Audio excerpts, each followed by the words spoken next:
boy sa Zamboanga City dahil sa kaalaman niya sa isyu ng petrolyo. Cum laude pala ang gas boy. Nasa frontline ng balitang yan si Laila Chicadora, exclusive. Actually, hindi na yan makontrol ngayon ng mga DOA kung mag-increase man bawat litro ang mga gasoline station. It is because wala talaga supply unless the DOA will prepare the price protection sa mga gasolinahan. Maraming naelib sa viral interview na yan ng isang staff sa gasolinahan sa Zamboanga City. At the same time, wala nang dumarating na order from Middle East. So, alam din nila na hanggang April 15 na lang ang fuel ng Pilipinas. May hugot siya. Ngayon, naka one-on-one interview siya ng News 5. Siya si Alkindal Amil, 30 years old at taga-Sulu.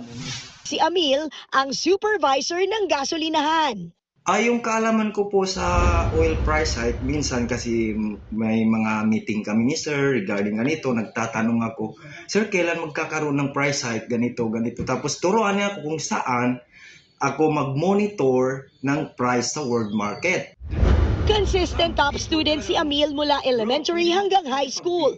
Nagtapos rin siyang cum laude sa kursong BS Fisheries sa Mindanao State University sa Sulu.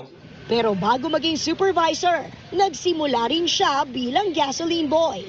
Nakita ni Sir yung potential, so ini-ano ako sa supervisor. Kahit na medyo some of the customer na mababa yung tingin sa mga pamboy, so ito na ang proof na we the pamboy ay hindi rin basta-basta because marami ring pamboy ang mga degree holder.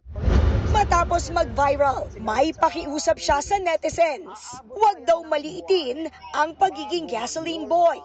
Matutong rumispeto sa lahat ng manggagawa.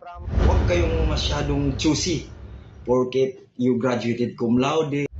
May panawagan din si Amil sa gobyerno. So, magtulungan po muna tayo to settle this problem sa oil crisis, sa fuel, para po maibsan naman yung yung hirap na dinaranas ng mga Pilipino. Kasi pag fuel po talaga ang tumira, naku, lahat po ay magtataas. Nagbabalita mula sa frontline.